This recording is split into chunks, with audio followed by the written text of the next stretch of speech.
नमस्कार दर्शकों, आप सभी का बहुत बहुत स्वागत है डीएचपी न्यूज चैनल में। आज है तारीख 6 अप्रैल 2023। आज की महत्वपूर्ण खबरें आपको बताने वाले हैं। सभी खबरें जानने के लिए वीडियो को आखिरी तक जरूर देखें और यदि आपने अभी तक चैनल को सब्सक्राइब नहीं किया है तो नीचे दिए गए सब्सक्राइब के बटन पर क्लिक करके चैनल को सब्सक्राइब जरूर कीजिए, साथ ही घंटी को भी जरूर दबाएं। चलिए शुरुआत करते हैं और जानते हैं आज के मुख्य समाचार। हिमाचल में 389 नए कोरोना पॉजिटिव मरीज, सक्रिय मामलों की संख्या 1705 पहुंची। हिमाचल में प्रतिदिन बढ़ रहे कोरोना के मामलों को लेकर सरकार ने अलर्ट जारी किया है। बुधवार को प्रदेश के अस्पतालों में 4734 लोगों के सैंपल लिए गए। इनमें 389 लोगों में कोरोना की पुष्टि हुई है। हिमाचल में सक्रिय मरीजों का आंकड़ा 1705 पहुंच गया है। इधर स्वास्थ्य विभाग ने अस्पतालों में मास्क पहनने को कहा है। बीमारियों से ग्रस्त बुजुर्ग लोगों से एहतियात बरतने को कहा गया है। कोरोना से निपटने के लिए अस्पताल में पर्याप्त इंतजाम किए जा रहे हैं। अस्पताल प्रबंधनों को एडवाइजरी भी जारी की गई है। जिला मंडी में कोरोना के 323, कांगड़ा में 301, हमीरपुर में 358, शिमला में 175, बिलासपुर में 151, सोलन में 102, सिरमौर में 90, चंबा में 76, किन्नौर में 17, लाहौल स्पीति में 8 और ऊना में 27 सक्रिय मरीज हैं। 3 माह के भीतर हमीरपुर में ही बनेगा नया चयन आयोग, नए कर्मचारी तैनात होंगे। मुख्यमंत्री सुखविंदर सिंह सुक्खू ने भोजनावकाश के बाद हिमाचल प्रदेश विधानसभा सदन में कहा कि पेपर लीक मामले सामने आने के बाद आयोग को भंग किया गया।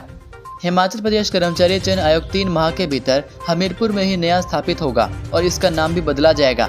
इसके लिए सरकार ने दीपक सानन की अध्यक्षता में कमेटी बनाई है। यह कमेटी 3 माह में रिपोर्ट देगी कि चयन आयोग में कैसे नए कर्मचारी नियुक्त होंगे। कर्मचारी चयन आयोग को लेकर सीएम ने कहा कि पिछले 5 साल में प्रदेश में पेपर लीक की कई घटनाएं हुई। सरकार दोषियों पर कड़ी कार्रवाई करेगी। आयोग में भर्ती प्रक्रिया में भ्रष्टाचार एवं अनियमितताओं पर हुई चर्चा का सीएम जवाब दे रहे थे। उन्होंने कहा, नए चयन आयोग का दफ्तर हमीरपुर जिला में ही होगा। आयोग में नए कर्मचारी नियुक्त होंगे। पुराने कर्मचारी अन्य विभागों में भेजे जाएंगे। निराश्रित बच्चों को उच्च शिक्षा के साथ उत्सव भत्ता भी देगी सरकार, आवासीय अनुदान भी मिलेगा। हिमाचल सरकार निराश्रित बच्चों को संरक्षण देने के साथ उन्हें आत्मनिर्भर भी बनाएगी।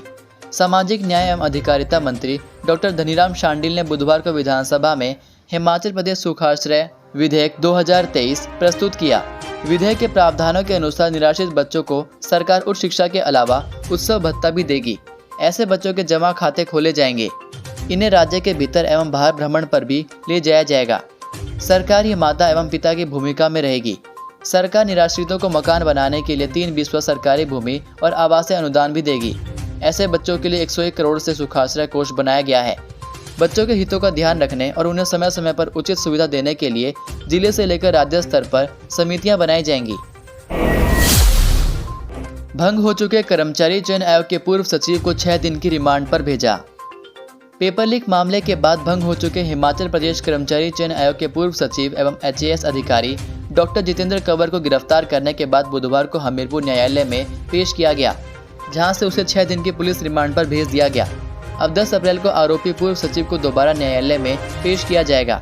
एसआईटी ने अभी तक post code 965 JOIT paper leak मामले में उन्हें आरोपी बनाया है। डॉक्टर जितेंद्र कंवर आयोग में सचिव के अलावा परीक्षा नियंत्रक और भर्ती रिकॉर्ड के कस्टोडियन भी थे। इस मामले में 23 दिसंबर 2022 को हमीरपुर विजिलेंस थाना में एफआईआर दर्ज हुई। पहली एफआईआर में निलंबित वरिष्ठ सहायक उमा आजाद, उसका बेटा दलाल संजीव समेत 8 लोग आरोपी हैं। सिरमौर में सड़क के बीचों बीच तैयार कर दिया अवैध ढारा, 30 घंटे बाद बहाल हुआ ये मार्ग। सिरमौर के उपमंडल संगड़ा के शिवपुर पंचायत में हरिजन बस्ती चामड़ा के लोगों ने मंगलवार सुबह शिवपुर चाड़ना मुख्य सड़क के बीचों बीच पत्थरों का अवैध ढारा बनाकर मार्ग पूरी तरह बंद कर दिया। बुधवार शाम 3 बजे तक ये सड़क 30 घंटे तक बंद रही।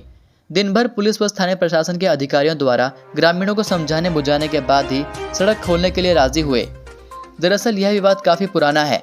2 साल पहले हरिजन बस्ती चामड़ा के लिए संपर्क मार्ग का निर्माण किया जा रहा था, लेकिन गांव के एक व्यक्ति ने अपनी जमीन का हवाला देते हुए उस सड़क पर गौशाला बनाकर निर्माण कार्य रुकवा दिया। इसको लेकर चामड़ा गांव के ग्रामीणों ने मुख्य सड़क पर मंगलवार सुबह अवैध ढारा तैयार कर दिया, जिससे आवाजाही पूरी तरह ठप पड़ गई। रात भर ग्रामीणों का प्रदर्शन जारी रहा। विवाद इतना बढ़ गया कि भीम आर्मी के पदाधिकारी भी ग्रामीणों के समर्थन में सड़क पर उतर आए। इससे माहौल जातीय तनाव का बन गया। डीएसपी मुकेश डडवाल ने बताया कि ग्रामीणों को समझाने के बाद सड़क को बहाल कर दिया है। सौंदर्यीकरण के नाम पर ट्रकों में ठूस कर पड़ोसी जिला को भेज दिए प्रवासी मजदूर। हिमाचल में इन दिनों बाद व्यवस्था परिवर्तन की हो रही है। सीएम सुक्खू ने शुरुआत की तो उनके वजीर भी इस काम में जुट गए। एक सीपीएस ने आदेश दिया कि शहर का सौंदर्यीकरण होना चाहिए। बस फिर क्या था, सबसे पहले शामत आई प्रवासियों की।